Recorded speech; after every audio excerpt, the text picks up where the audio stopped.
Kapal Iran tenggelam di torpedo Amerika Serikat. Ironisnya, kapal itu ditengarai ditembak tidak dalam posisi bertempur, tapi dalam perjalanan pulang usai mengikuti latihan bersama Angkatan Laut India di Teluk Benggala. Apakah ini akan memicu perang yang lebih luas dan berkepanjangan? Kami akan diskusikan bersama dengan para narasumber. Bergabung saat ini mantan Kepala Staf Angkatan Udara, Marsikal Purnawirawan Agus Supriyatna, dan pakar geopolitik serta keamanan nasional Wibawanto Nugroho Widodo. Selamat sore semuanya dengan Tifal di sini. Selamat sore, Mas Tiba. Baik, terima kasih semua sudah bergabung. Selamat sore. Baik, Pak Agus begini, karena sudah ada langkah yang diambil, kapal Iran ditenggelamkan dengan torpedo dari Amerika Serikat. Dan efeknya sudah seperti itu menurut Anda Pak Agus, apakah Iran bakal melawan dengan kadar bahaya yang sama atau bakal lebih dahsyat lagi nih? Begini Pak Tiba, kalau kita lihat perang yang sekarang dilaksanakan oleh Amerika dan Israel kepada Iran, ini udah terlihat bahwa secara pemikiran strategi perangnya dari Mr. Trump ini adalah karena bukan secara rasional yang diutamakan, tetapi emosional. Karena merasa arogan dan merasa paling hebat dan bisa menguasai dunia. Nah, dengan itu sehingga tidak memperhitungkan apa yang ada di negara Iran. Beda dengan negara yang dulu dia merasa seperti Irak dulu, terus yang dilakukan negara-negara Timur Tengah lainnya. Dia lupa Iran ini karena satu-satunya negara ya yang tidak mau dikendalikan oleh Amerika. Kalau yang lain kan sudah dikendalikan semua. Mau Suriah ke Saudi Arabia, Uni Emirat, Qatar, semua dikontrol sama Amerika. Nah, Iran satu-satunya sehingga dia yang mempersiapkan apabila terjadi sesuatu, saya harus bisa membalasnya. Apalagi ini terjadi, ini kan bukan kapal perang untuk melaksanakan perang dengan Amerika dan Israel. Dia baru kembali dari latihan. Nah, dihantam begitu, saya yakin Iran tidak akan diam. Itu saja yang dari. Tapi kadarnya akan lebih dahsyat lagi ketimbang aksi yang dilakukan Amerika Serikat saat ini? Oh jelas, Iran sudah merasa ini harga diri dan kedaulatannya karena Amerika dengan Israel kan, Amerika tidak berpikir bahwa ini karena hak asasi manusia selama ini Iran terhadap rakyatnya, atau ini karena masalah nuklir. Ini sebut tidak. Amerika ini pasti pemikirannya adalah sumber daya, minyak pasti pikirnya. Nah, Iran ini sudah tahu itu, makanya dia udah siap. Orang sekarang mengatakan bahwa rudal Iran segini, mana tahu? Karena untuk mengalahkan Iran tanpa diketahui di mana tempat-tempatnya di bawah tanahnya tempat-tempatnya rudal Iran, nggak akan bisa. Oke, kalau gitu kita singgung masalah kekuatannya sekarang. Tadi Anda sudah sempat singgung masalah rudal itu tadi, dan kami juga sempat tampilkan dalam paket informasi sebelum kita dialog beberapa rudal balistik yang dimiliki Iran, mulai dari Fateh 110 sampai Khorramshahr, jarak jangkauannya dari 300 km sampai 3000 km, melawan sistem pertahanan untuk mencegat serangan dari Iran. Itu menurut Anda Iran posisinya diuntungkan atau tidak, Pak Agus?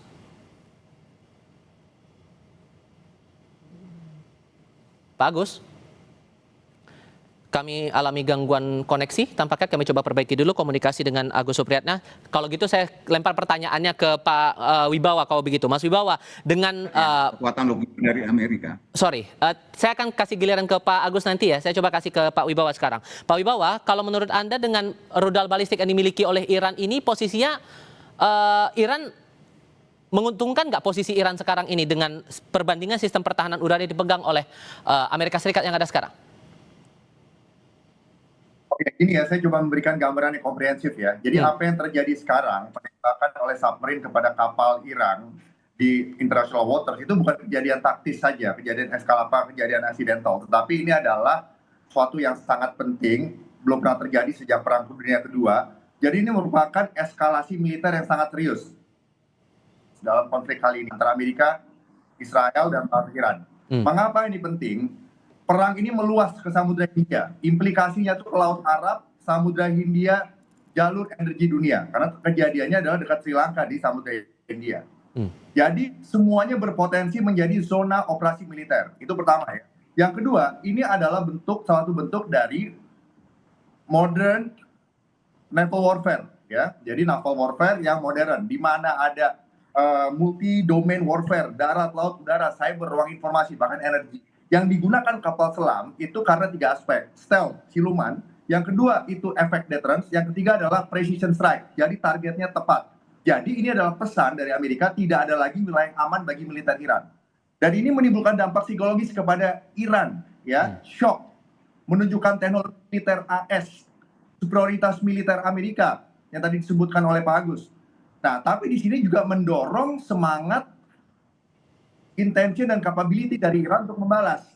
Sehingga yang kemungkinan terjadi, skenario pertama adalah retaliasi oleh Iran dengan rudal, dengan drone, serangan terhadap kapal militer Amerika atau operasi proksi melalui milisi regional di darat, Hizbullah, milisi Irak, milisi yang ada di Irak atau kelompok di Yaman. Skenario kedua adalah perang laut di jalur energi dunia di Selat Hormuz, Laut Arab dan Samudra Hindia. Nah, ini bahaya karena 20-30% perdagangan minyak dunia melewat kawasan ini. Ini harga minyak akan naik, ekonomi dunia tergoncang, implikasi kemana-mana. Dan yang ketiga, eskalasi ini menuju konflik sistemik. Akan banyak negara yang terlibat, Amerika, Israel, Iran, dan proksi-proksi lainnya. Jadi kekuatan besar lain secara tidak langsung akan ikut.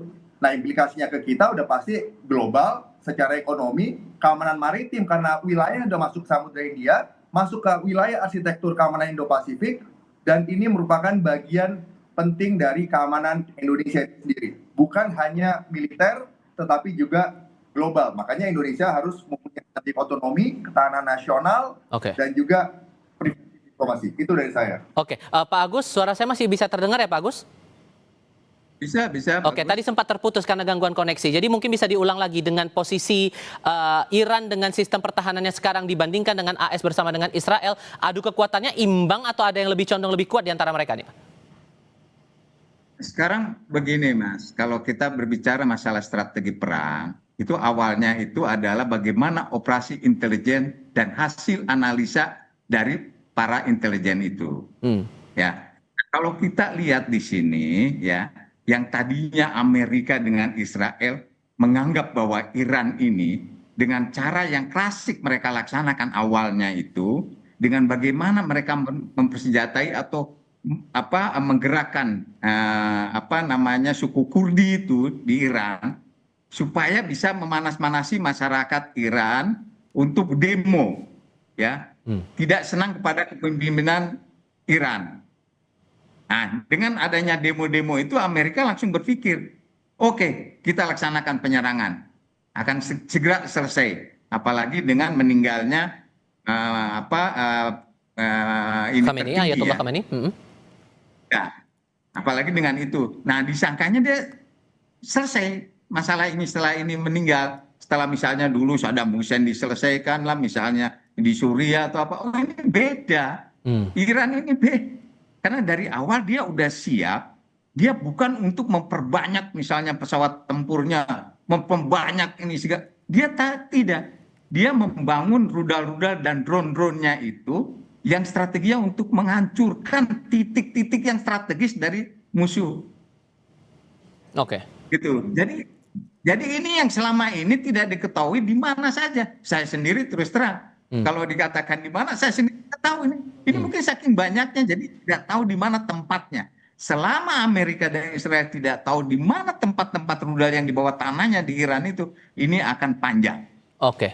Berapa panjang? Bisa nggak 4-5 minggu sesuai dengan perkiraan dari Trump, menurut Anda Pak Agus? Kalau sampai di atas 3 minggu ya, mohon maaf nih, di atas 3 minggu, pasti salah satu baik itu dari pihak Amerika maupun Iran sendiri sudah memperhitungkan dalam 1 minggu aja udah berapa kerugian dari kedua belah pihak ini, udah pasti. Siapa yang paling dirugikan? Siapa salah satunya menurut Anda? Ya kalau menurut saya kalau namanya perang seperti ini dua-duanya rugi. Oke. Yang paling merugikan lagi tahu nggak? Yang paling merugikan lagi? Yang paling merugikan lagi adalah negara-negara di Timur Tengah, ya, yang mendukung Amerika. Mereka nggak tahu apa-apa, tempatnya diserang. Oke. Pak Wibawa, begini, kalau melihat efeknya sedemikian rupa, tampaknya kalau publik awam melihatnya nih PBB belum terlihat nih menunjukkan aksinya. Benarkah kalau disebutkan peran PBB benar-benar lumpuh total di tengah konflik ini? Anda sepakat atau tidak kalau ada pandangan itu? Saya tidak sepakat ya. Jadi di PBB itu kan ada P5 ya, di mana di P5 sendiri sekarang terpecah menjadi dua kubu kan, antara Amerika, Inggris, Prancis, Rusia, dan Cina.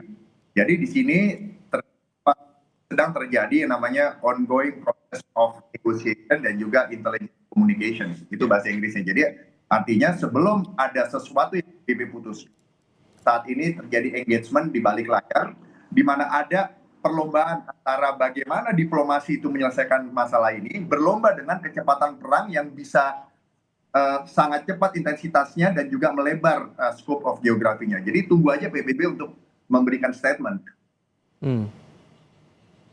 Saya boleh Itu tambahkan dari sedikit. jadi masih terlalu dini kalau dikatakan lumpuh ya. Itu dari persepsi saya. Oke, Pak Agus ada mau ditambahkan tadi? Silakan Pak. Saya tambahkan apa yang disampaikan sama teman saya ini ya. Kenapa sekarang PBB seperti ini?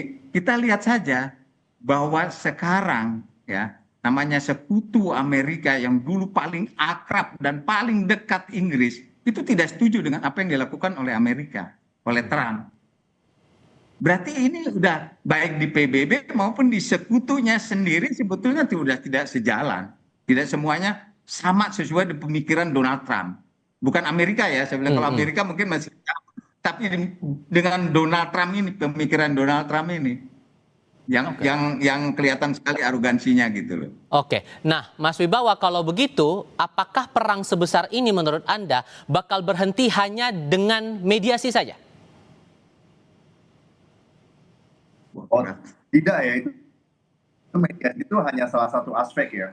Perang itu berhenti begitu sasaran politik dari kombatannya tercapai dan kombatan lain kalah itu artinya tidak bisa lagi menyelesaikan perjuangan melalui jalur violent militer gitu. Jadi tetap harus ada tujuan politik yang tercapai gitu. Dan mediasi itu hanya salah satu, tetapi kekalahan militer itu adalah faktor penting juga. Artinya tadi itu yang tadi disampaikan Pak, ya semuanya rugi, tapi mana yang lebih cepat rugi dan tidak sanggup lagi untuk melawan gitu. Sehingga posisi punya proksi. Oke. Sehingga punya proksi. Masih ada milisi di Irak, masih ada kekuatan di Yaman, dan masih ada titik-titik drone untuk melakukan serangan drone atau serangan rudal. Ya, jadi menurut saya sekarang itu yang kita perlu perhitungkan adalah kontingensi yang akan terjadi paling nggak setelah ini, yaitu opsi satu retaliasi, yang kedua pelebaran konflik, yang ketiga adalah krisis energi yang bisa menyengsarakan bukan negara di Timur Tengah tapi negara di kawasan lain termasuk Indo-Pasifik dan implikasinya ke Indonesia. Oke. Terakhir, singkat saja, menurut Anda Mas Wibawa, posisi Indonesia di tengah konflik ini bisa berbuat apa ya? Udara dan logistik laut masih terganggu. Gimana? Posisi Indonesia menurut Anda bisa berbuat apa di tengah konflik ini? Singkat saja. Oke, Indonesia harus punya posisi strategik otonomi, artinya independensi strategis itu satu. Yang kedua harus punya ketahanan nasional, harus build up dalam waktu singkat. Yang ketiga perlu upayakan preventif diplomasi, artinya melakukan bridge bagi bridging. Indonesia state yang kredibel, paling tidak itu dengan Global South, sesama Global South, atau melalui backdoor dealing dengan negara-negara yang ada di Global North, termasuk yang tadi disampaikan Pak Agus adalah aliansi di Eropa yang tidak setuju dengan aliansi di Eropa yang mendukung, aliansinya Amerika yang mendukung beberapa negara Gulf Council ya, dan juga komunikasi juga dengan siapapun yang membackup Iran secara tidak langsung, maksud Rusia dan Cina. Itu yang Indonesia bisa lakukan sekarang, komunikasi intelijen dan diplomasi. Baik, Pak Agus, singkat saja Pak, merespon ini posisi Indonesia bakal bagaimana? Kalau posisi Indonesia secara langsung masalah perang Amerika-Iran ini nggak ada. Posisi apa? Walaupun kemudian siap jadi mediator, jadi penengah. Mediator apa ininya? Kalau sebagai mediator, yang tadi disampaikan tadi oleh rekan saya tadi, ya mediator pada negara-negara yang tidak mendukung langsung Amerika itu. Oke. Belum lagi sekarang kalau bisa itu sebetulnya bagaimana pemikiran Cina dan Rusia Oke. yang punya hak veto. Baik, sudah kami tangkap poinnya di situ. Oke. Jadi dekatinlah orang-orang itu, bukannya kita langsung ke Iran atau menyelesaikan permasalahan ini Iran dan Amerika. Waduh, Oke, jauh lah. Pak Agus, Mas Wibawa, terima kasih banyak sudah berdiskusi bersama kami kali ini. Sehat selalu semuanya. Selamat sore.